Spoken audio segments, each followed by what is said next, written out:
मेला पेरियर मेला वो कहाँ गए, मैं उसकी बात कर रहा हूँ। जो पार्लियामेंट में जाते हैं उन्हें भी तो चुनकर आप ही लोग भेजते हैं। हाँ, वो मूर्खता है जो भेजते हैं। तो यानी कि आपको भेजा तो आप भी फिर घूस खाने वाले हो जाएंगे। बीएसपी के जो सुरेश चंद्रा जी हैं, साथ में गौतम रत्ना जी है बहुजन दस्तक से, और इनसे आज पूछेंगे कि जो बीएसपी की जो मतलब बीएसपी जिस राह पर चल रही थी आज उस रास्ते से क्यों भटक गई है, और आखिर ऐसा क्या कारण था कि परिवारवाद जैसे कांग्रेस ने किया वैसे ही बीएसपी ने किया। देखिएगा, जहाँ तक परिवारवाद की बात है, परिवारवाद में आप एक बात पर जिक्र करना चाह रहे होंगे कि भाई आकाश आनंद जी को उन्होंने अपना उत्तराधिकारी डिक्लेयर कर दिया, माने बहन जी ने। मेरी बात सुनिए, बड़ी अजीबोगरीब बात है हमारे लोगों की सोचने की, समझने की, मीडिया वालों की भी। मैं एबीपी गंगा पे इस बात को क्लियर कर आया हूँ कि भाई आकाश आनंद का एक मानवीय अधिकार है, आकाश जी का एक मानवीय अधिकार है कि वो भी राजनीति कर सके। वो तो धन्यवाद के पात्र हैं कि कम से कम उनको काशीराम साहब की आइडियोलॉजी, बाबा साहब के सिद्धांत, काशीराम साहब की टेक्नोलॉजी रोके कि उनका अधिकार है कि जो हम आकाश आनंद जी वो भी राजनीति कर सके। लेकिन राजनीति वो 4 साल से कर रहे थे, फिर भी एक वोट नहीं लेके आ पाए अभी तक। वोट पाना एक अलग बात, वोट पाना एक अलग बात और विचारधारा एक अलग बात है। विचारधारा के तहत जितना इम्प्रेस्ड होगा आदमी, वैसे वैसे हमको समर्थन मिलेगा। सर, आप विचारधारा की बात की, मैं आपको इंटरप्ट कर रहा हूँ। कहाँ से बहुजन समाज पार्टी की विचारधारा कहाँ दिखती है आपको? कहाँ है वो भीम मेला जो काशीराम साहब लगाया करते थे? कहाँ है वो पेरियर मेला? कहाँ है वो कैडर लगाया करते थे? कहाँ है वो? कौन सी विचारधारा पे बसपा और बसपा के लोग काम कर रहे हैं? रत्ना जी सुनिएगा, धैर्यपूर्वक बात होनी चाहिए, और मैं वो आदमी हूँ रत्ना जी। सर, मैंने 40 साल लाखों रुपए पार्टी को मेहनत किया मैंने, तकलीफ है मुझे अंदर से। आपकी कोई चाहत होगी? नहीं, मुझे चाहत नहीं है, मुझे तकलीफ इस बात की मेरी पार्टी समाज के लिए लाखों रुपए खर्च नहीं किया, समाज के लिए हमने पार्टी बसपा के लिए लाखों रुपए खर्च नहीं किया। इंडिविजुअल कुछ चाहत नहीं, नहीं, मेरी बात सुनिए सर, इंडिविजुअल नहीं, मेरी बात सुनिएगा। मैं यूपी से हूँ पैदा, और यहाँ पंजाब नेशनल बैंक का एज ए मैनेजर रिटायर हुआ हूँ, और जिस दौरान मैं आया था दिल्ली में, मैं केवल प्राइमरी का मास्टर था। मेरी साहब से मुलाकात नहीं हुई। मेरी साहब से मुलाकात जून 1985 में हुई, उसके बाद हमने तो लौट करके नहीं देखा। और मानवर काशीराम साहब से जब 2 अक्टूबर 91 को खुली बात 12 नंबर पे हो रही होती, 12 नंबर का भी संभव है याद हो ना भी हो आपको, अगर पार्टी का काम किया है। जब 19 अरे सर मैं बोल रहा हूँ, अक्टूबर 1989 में जब चुनाव हुआ लोकसभा का, वो जो जनरल इलेक्शन, उसमें जब हमारे 3 मेंबर ऑफ पार्लियामेंट आ गए, हरभजन लाखा साहब पंजाब फिलौर से, रामकृष्ण यादव आजमगढ़ से। अरे सर सुनो ना, मैं बोल रहा हूँ पेरियर मेला वो कहाँ गए, मैं उसकी बात कर रहा हूँ। सुनोगे भीम मेला बता रहे हैं कि इतने एमएलए है, इतने एमपी है, मैं उसकी बात ही नहीं कर रहा। मैं वही तो बात कहना चाह रहा हूँ कि 12 नंबर पे जब मुलाकात हुई, तब उन्होंने मनोहर आटे के लिए कहा कि ये महाराष्ट्र के लोग हैं, ये बाबा साहब को खा गए, ये ज्योतिबा को खा गए। मैं कह रहा हूं मुझे काम कर लेने दो, ये मान नहीं रहे। मैंने कहा साहब कुछ लोग और हैं, उनको भी आ जाने दीजिएगा। लेकिन बोले पहले आप सुनो। तो जो आपने कहा वो एक विचारधारा का प्रदर्शन है। भीम मेला पेरियार का वो लगाए हैं हमने सिंपोजियम, एक्सेप्ट कर रहे हैं, ठीक है। अरे बाबा लगाए हैं ना, लेकिन जब हम राजनीति में भी पार्टिसिपेट करने लगे, और राजनीति में जब हमारा जो लक्ष्य था, जो बाबा साहब का लक्ष्य था, शासन सत्ता, मास्टर चाबी, उसको हासिल करने के लिए, तभी मैंने अभी मंच से भी बोला था कि मान्यवर काशीराम साहब, जिन्हें मैं मॉडर्न अम्बेडकर कहता हूं, बाबा साहब से एक कदम और आगे बढ़ गए थे, क्योंकि तो बाबा साहब जो करना चाहते थे, मौत उनको ले गई हमारे बीच से, इसलिए नहीं कर पाए। मान्यवर काशीराम साहब ने वो काम कर दिखाया, हमको सत्ता में ले गए, सत्ता तक पहुंचा दिया। जैसे ही सत्ता तक हम पहुंचे, तो हमारा जो सिंपोजियम का काम था, और दूसरे और जो काम थे, जो विचारधारा के काम थे, वो भी चलते रहे नीचे नीचे। मैं उनमें से साक्षी हूँ। मेरा एक सवाल यहाँ उत्तर आता है बोले। कि जो मान्यवर काशीराम जी थे, वो बाबा साहब की बुकों को पढ़कर, उनके विचारधाराओं को पढ़कर मिशन को आगे बढ़ाने के लिए घर से अकेले निकले थे, और यहाँ तो समाज अपने पीछे संगठन बना के चल रहा है। इतने हजारों लोग हैं, करोड़ों की तादाद में लोग हैं, फिर भी वो संगठन क्यों नहीं चल पा रहा? हाँ, मैं आपको याद दिलाना चाह रहा हूँ, मान्यवर काशीराम साहब ने ये भी कहा है कि न बिकाऊ समाज जब तक तैयार नहीं होगा तब तक यही हालत होगी। 122-23 मेंबर ऑफ पार्लियामेंट हर बार चुनाव जीत करके जाते हैं और वो सारा का सारा रिजल्ट जो दोहरी वोट के अधिकार की बात थी, डबल वोट का राइट की बात थी, 1932 से 34 तक जो पूना तक कलेश था, लेकिन वो बात नहीं मानी गई। तो जो बात वो उस दौरान नहीं मानी गई और बाबा साहब ने दुखी होकर के वो समझौता कर लिया, उसको मान्यवर कांशीराम साहब ने इधर फॉर्मूला ड्राइव किया अपने बलबूते पर, किसी और के बलबूते पर नहीं। तो जो 122-23 मेंबर ऑफ पार्लियामेंट जाते हैं तो वो बिकने वाले लोग हैं, इसलिए भला नहीं हो पाता है। उनकी झलक अभी समाज में से समाप्त नहीं हुई है। समाज में तो अभी सर, भी बिकाऊ जो पार्लियामेंट में जाते हैं उन्हें भी तो चुनकर आप ही लोग भेजते हैं। हाँ, वो मूर्खता है जो भेजते हैं तो यानी कि आपको भेजा तो आप भी फिर घूस खाने वाले हो जाएंगे ना, बिल्कुल नहीं होंगे। उसका कारण है ना, क्योंकि जो सुनिएगा, जो ब्राह्मणिकल सिस्टम के राजनीतिक दल हैं, जो ब्राह्मणिकल सिस्टम के राजनीतिक दल हैं, उनसे जो लोग गए, अगर टाइम दे तो मैं एक एग्जांपल कोट कर देता हूं, सुनिएगा। मान लीजिए मैं उत्तम नगर के किसी जे कलेक्टर का माना जाना आदमी, वहां का जो पंडित जी है मेरे पे निगाह है, आओ भाई आओ, नेताजी से मिलाते हैं। और उस दौरान की जो नेता थी इंदिरा जी, उनके पास ले गए, मुलाकात करा दी, ठीक है, लौट आए। उसके बाद जब चुनाव आया, चुनाव में उन्होंने कहा चल भाई तुझे चलते हैं नेताजी से मिलाते हैं। इंदिरा जी के सामने कहा तो बोले कि मैडम ये बहुत बढ़िया आदमी है, समाज में बहुत पकड़ है, इसको अगर हमने टिकट दे दिया तो ये जीत करके आ जाएगा। इंदिरा जी ने हमको टिकट दे दिया। पहले तो हमने कहा हे माई बाप, कहाँ चुनाव, कैसा चुनाव, 12 साल तक पूछ नलकी में रख के टेढ़ी की टेढ़ी निकली। मैं बोल रहा हूं कि तू चुनाव लड़, तू नहीं सुन रहा है, ठीक है। अब जब दोबारा उनसे मुलाकात हुई तो मैंने कहा चुनाव तो बड़ा टिपिकल काम है, तो उन्होंने पार्टी ट्रेजरर बुलाया, ये सीधा नहीं बोल रहा है, इसको 20 लाख रुपया दो। दैट टाइम 20 लाख रुपया बहुत होता। हमने कहा 20 लाख रुपया मिला, बाहर में गया चुनाव, पहले बनाएंगे मकान, 5-7 लाख में मकान बनाया, 12-13 हजार में, 12-13 लाख रुपए में चुनाव लड़ा।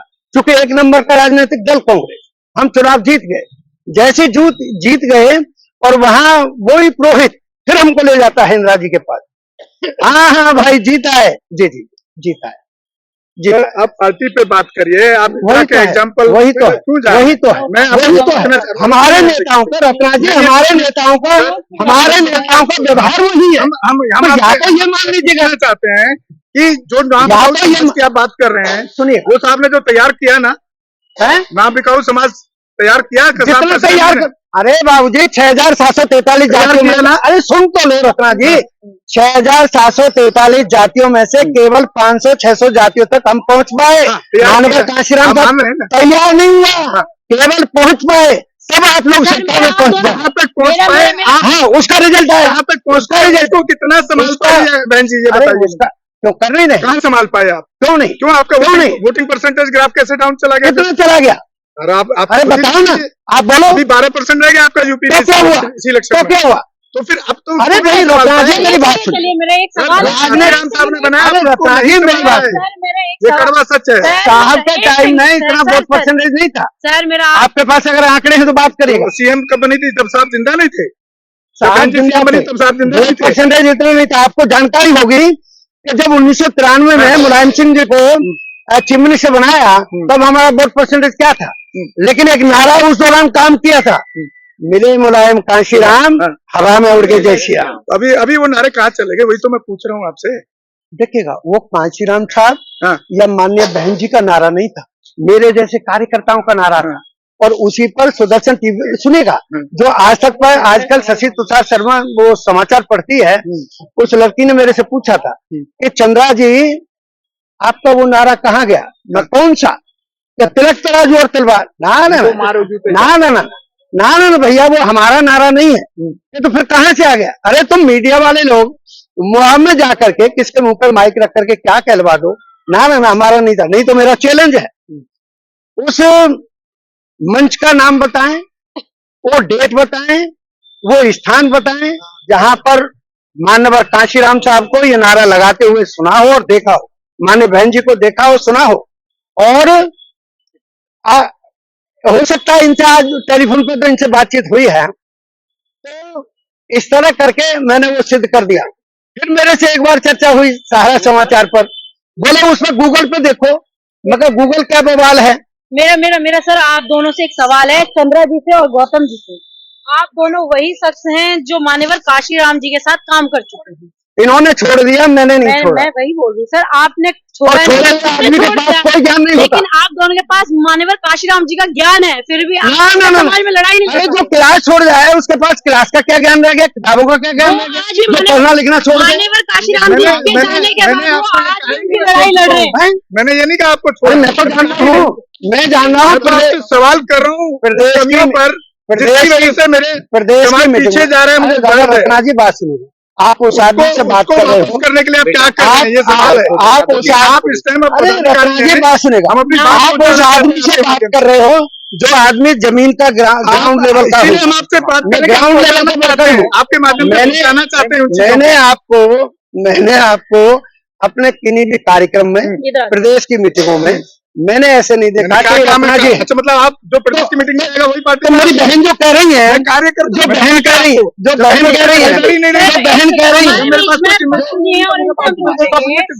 कोई जो बहन कह रही है, और आप एक ही साथ के कार्यकर्ता हो। भैया जी मैं बोलता हूँ, नहीं एक्चुअली क्या है, चैनल पे तो यही होता है,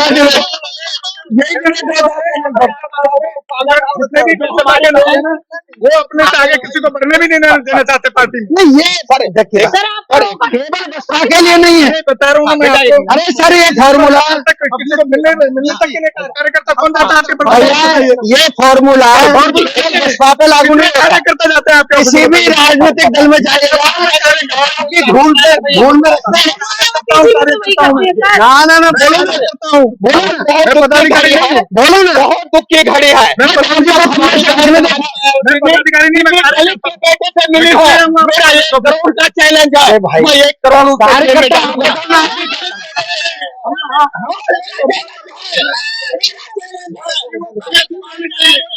हमारे भारतवर्ष का जितना मुद्दा था, बहुजन समाज का खजाना था, दे दिए। जहाँ जाती थी मोदी जी जो मोदी बोलते हैं उसकी बात पे हम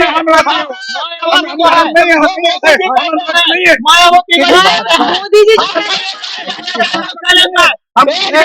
नाम है।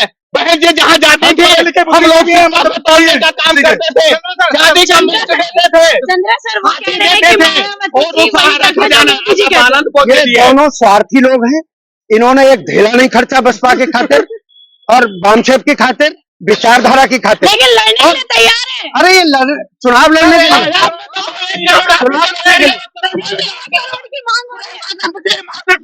आप में दम हो 1 करोड़ आप भी जमा करिए, मैं भी जमा करूंगा। भैया भैया तुम पे बेईमानी का पैसा होगा, मेरे पास बेईमानी का पैसा नहीं। अरे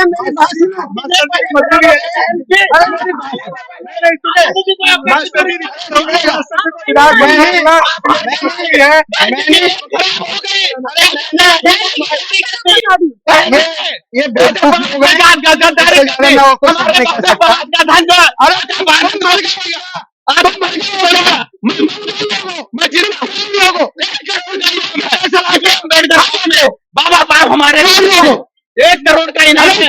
अम्बेडकर साहब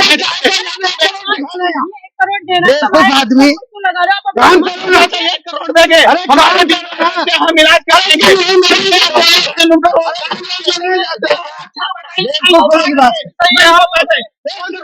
अम्बेडकर भवन में खर्च करने तैयार हूँ। नहीं बनाना चाहते हैं, समाज के लोगों को दूंगा जो बीमार। ये दल्ले दलाल समाज के 1 करोड़ का आंकड़ा सर आप लोग। अरे मैं बोलता हूँ बेईमानी क्या है, हेराफेरी चीटिंग क्या है, अस्पताल में हेराफेरी करते हैं, वहाँ का पैसा है। अस्पताल में एक बार आज मीडिया वाले लोग नंबर भी दे रहे अपना, और आप लोगों को अगर जरूरत हो अपने समाज में अपने बच्चों के इलाज के लिए तो 1 करोड़ के लिए जरूर संपर्क करें। दोबारा से नंबर मैं बुलवा रही हूँ। हमारे भारत कोई बच्चा बीमार हो जिसकी माँ बाप इलाज नहीं कर पा रहे हो, नहीं करेंगे, मैं आपका तैयार हूँ। डॉक्टर से मनोज लो भाई आप मीडिया के लोग हैं, जरा सुनो ध्यान से। एक बाढ़ में करोड़ रुपए कहाँ से इकट्ठा कर सकता है? तो वो कहीं ना कहीं बिल्कुल बीजेपी के दल है, बीजेपी के दल है। और यहाँ तक कह रहा हूँ, मैंने अभी पे गंगा पे कहा है, क्या कहा है चंद्रशेखर के विषय में? अभी खुद कहा कि जो मोदी जी कहते हैं वही मायावती अरे क्या कहता है मोदी और क्या कहती है बहन जी? बताइए ना साहब। मैं पाछा बुलंद गौतम जी अभी लेकिन मेरे लिए मीडिया वाले बराबरी करना ठीक नहीं है, लोगों को पता नहीं चलेगा वो बीमार है। कहीं पे मेरा एक पैसा आता हो, अरे नाजायज अरे टाई सूट जो मिला है ना, ये टाई सूट जो मिला है अम्बेडकर के बगल में मिला है, क्या काम दे रहे तुम? ये जो जवान खाली काशीराम साहब ने खोली है। हाँ सम्मान दे रहे हो। अरे भाई मीडिया वाले सुन लो, बीमार बच्चा सुन लो, झूठ बोले भी जाल साथी अभी हो गए ना, और इस आदमी का चेहरा पहचान लो। 5 लाख ऐसे नहीं दूंगा। हाँ ऐसे नहीं देंगे।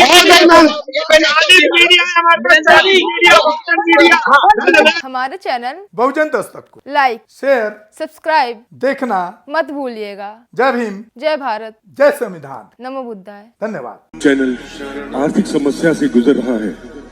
अगर आप बहुजन समाज में बाबा साहेब अम्बेडकर और तथागत बुद्ध की विचारधारा को अधिक से अधिक लोगों तक पहुंचाना चाहते हैं तो हमें आर्थिक सहयोग प्रदान करें, ताकि हम अपने चैनल के माध्यम से देश विदेश में समता, बंधुता, एकता और संवैधानिक अधिकारों को ज्यादा से ज्यादा लोगों तक पहुंचा सकें। आप अपनी सहायता राशि नीचे लिखे खाते में जमा करा सकते हैं। खाता धारक गौतम रत्ना, खाता संख्या 3169576861, IFSC कोड SBIN 0060336, बैंक भारतीय स्टेट बैंक। आप हमारे बैंक खाते का विवरण स्क्रीन पर भी देख सकते हैं। जय भीम, जय भीम। मैं गौतम रत्ना आपका बहुजन फिल्म प्रोडक्शन में स्वागत करता हूं, और आप हमारे प्रोडक्शन हाउस के अंदर अपना कैरियर बना सकते हैं as a film director, as a producer and actor and actress and editor and cinematographer also. अगर आपको फिल्म से रिलेटेड कुछ भी प्रोजेक्ट आपको बनवाना है तो हमारे पास में पूरा सेटअप है, जिसमें फिल्म कैमरा है, शूटिंग लाइट्स है और एडिटिंग है। सारा A to Z एक ही जगह पर आपको हमारे यहाँ पर मिल जाएगा। तो दोस्तों आप हमें कांटेक्ट कर सकते हैं हमारे नंबर्स पर 9810085714 और 8510005714। हमारे वेबसाइट पे विजिट कर सकते हैं www.filmserviceindia.com, और हमें मेल भी कर सकते हैं gautamfilmsproduction@gmail.com पर। धन्यवाद।